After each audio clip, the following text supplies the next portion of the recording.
So I want to segue into, in what ways can a leader lack of emotional intelligence manifest in leadership and affect the organization? Ooh, and so many. Um, you mentioned something that would be a shame not to sort of go right to, and that is something that's a big topic right now, is that can really create a lack of psychological safety. And psychological safety really is a created culture in which we do the best work that we can possibly do. That best work is valued. And also we understand that we are all human, and that with humanity not only comes mistakes, but even with the best of intentions, something might not go the way that you intended. Now, whether it's a mistake or something that just didn't go the way we intended, we sort of have come to the fork in the road, right? We can either be really frustrated by that and, call that out and make people fearful of doing that again. Or we can take the approach of, what can we learn from this? Mm-hmm. Right? I always think of that Thomas Edison quote when I don't know, it took him like 1,000 times to figure out how to make a light bulb. And people say to him, but you failed 1,000 times. He's like, no, I learned how to not to do it 1,000 times. Right. Yeah. Different. And Yeah.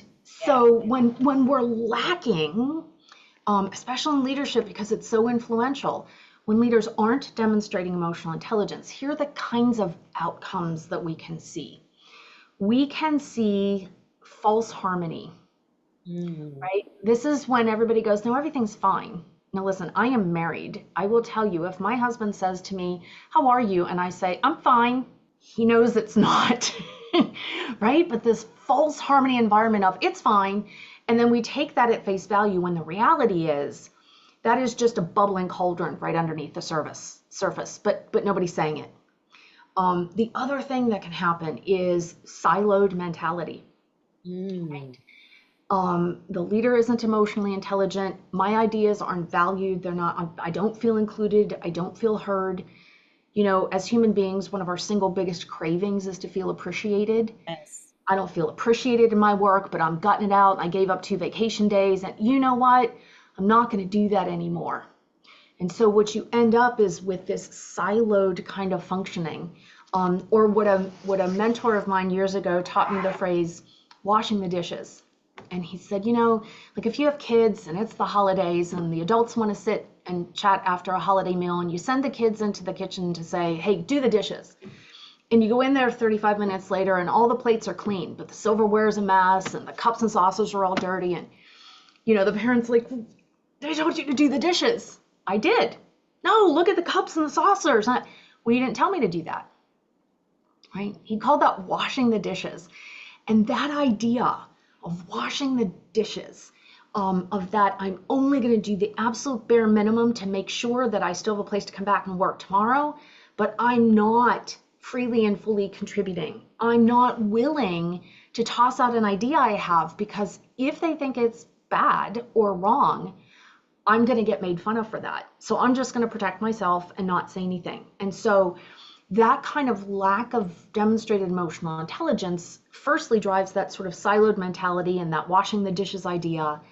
But it is the equivalent of putting out a candle with your thumb and your forefinger. It will extinguish the flame of enthusiasm and excitement and contribution and idea creation and innovation and engagement. And over time, a couple things happen. People who really want to be energized by their work, or really want to, as you mentioned, Gen Z really wants to feel appreciated and part of.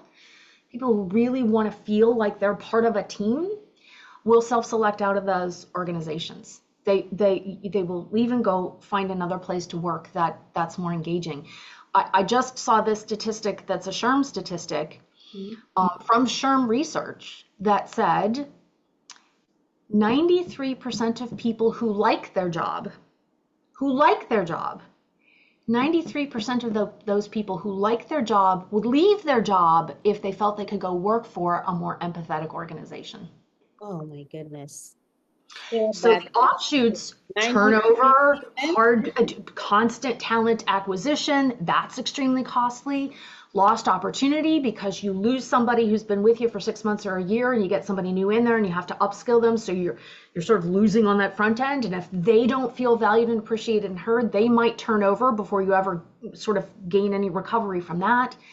And just that general then culture that ends up being created where you know what that's like when you step into a place where it just doesn't feel right, and it feels tense, and it feels like there's conflict brewing, and all of those things are offshoots of a lack of demonstrated emotional intelligence in the workplace. It's costly, very costly in many ways. I am sure, because that sense of belonging is not there, and they Exactly. will leave. Retention is going to be very difficult for organizations who are not willing to make that shift, That's be right. adaptable, flexible, pliable, and move in that direction to Yeah. change and be more empathetic, have leaders that show up in a more empathetic way, create that psychological safety for their team. They're not going to be able to retain this generation. That's Even if right. they don't find another empathetic boss, they will go in the basement of their parents' house until they find something that they like. That's exactly right. There And is no and it's loyalty. hard. It's hard to bring to recruiting is expensive, but it's hard to retain folks in the best of circumstances because the workplace is so competitive out there. And so we have to do everything that we can to really create work environments in which people do have that very human craving of feeling appreciated, in which that is met, in which people feel valued and appreciated and heard. And Dr. K, at the end of the day, these are all things that we want for ourselves too, right? It's not that we want it too. We want to be on the receiving end of emotional intelligence as much as our teams do. And so, if they want it, we also want it from our higher ups, and learning just a couple skills to do differently, having such a big impact on people, does make things better at work. It means that we don't have Sunday night sickness. We're kind of excited to go to work on a Monday morning, instead of those feelings of dread. And also, we're leading happier, healthier, longer lives. Like I know that I circle back to that all the time, but much of this is about professional development that has this very big personal payoff. Yes, it is. Is it Monday yet?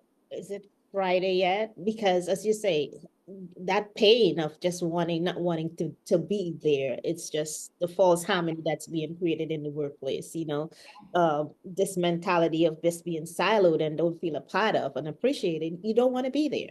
And No. then And at the end of the day, the really short, which I'm not known for my short responses because I love talking about this, but the really short answer to your question of like sort of what's the other side of the equation if we're not demonstrating emotional intelligence is loss of market share. wow, I like Losing that. out to your local competition, losing out to the regional competition, losing out to the global competition, because if you can't attract and retain people, then that's the hoop of fire number one. But number two, it's not enough to just have them stay with you. It's to have them be in an environment where you get to tap into the very reason that you brought them in the first place. Let their ideas flourish.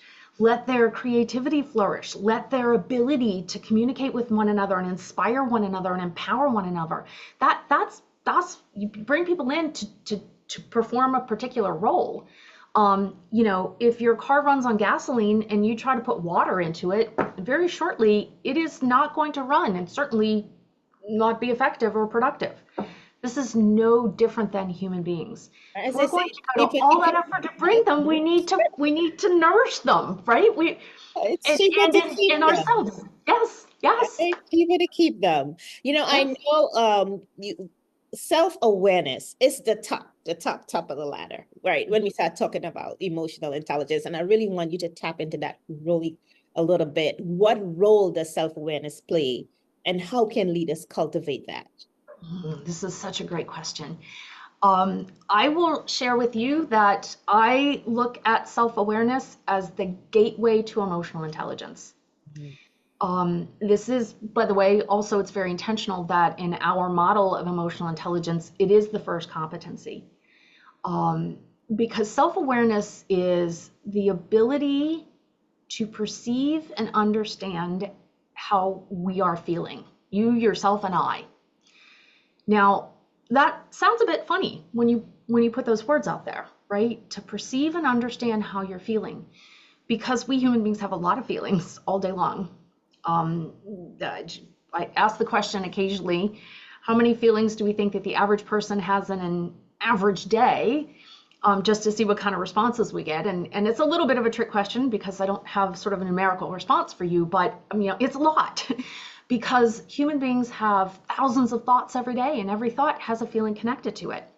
So I'll start with this fabulous quote from Dr. Antonio Damasio, who is a world-renowned neuroscientist. And that quote is, "We are not thinking machines who feel. We are feeling machines who think." We are not thinking machines who feel. We are feeling machines who think.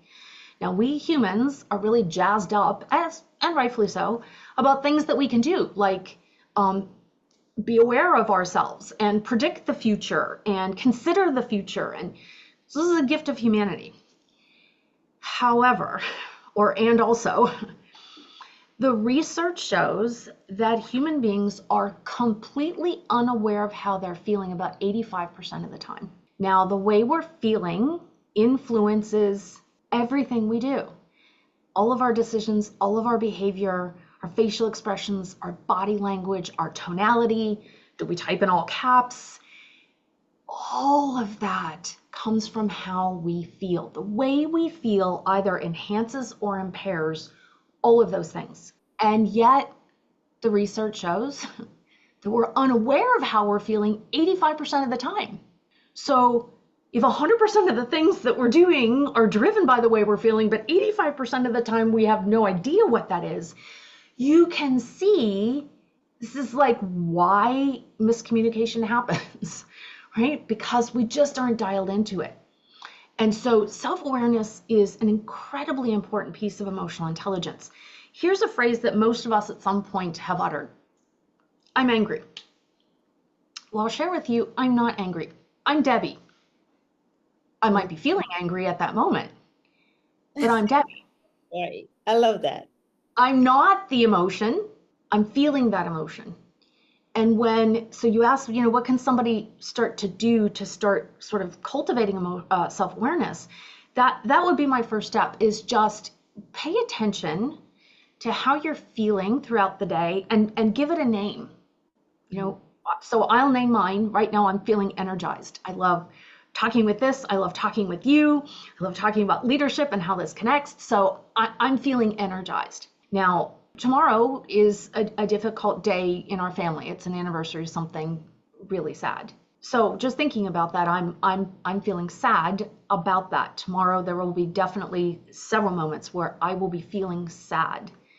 And no doubt tomorrow I will also feel joyously happy and celebratory with someone about something else. And so begin just labeling how am I feeling and give it a name.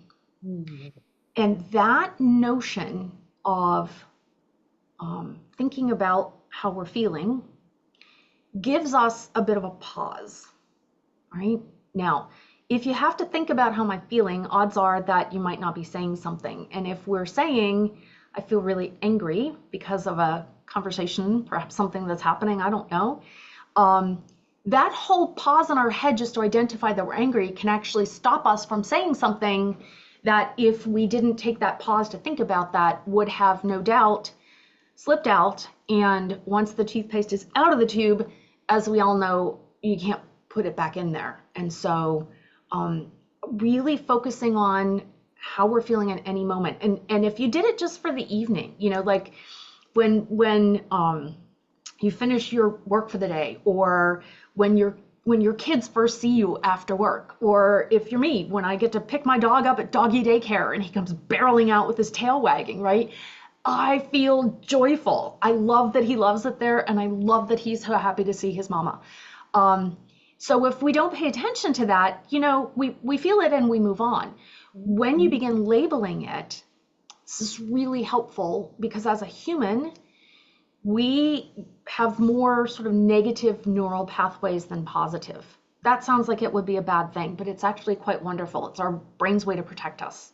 Our brain is always looking out for things that could be dangerous for us and giving us those messages. Right? So we have language around this, right? How many times have all of us said things like, ooh, I had a funny feeling in the pit of my stomach about that, or my stomach dropped when I heard that, or ooh, that made the hair on the back of my neck stand up, right? That's your brain saying, hey, pay attention to me, and I can only give you a message through your body. Yes. So when we pay attention to those things, we can act accordingly or more productively.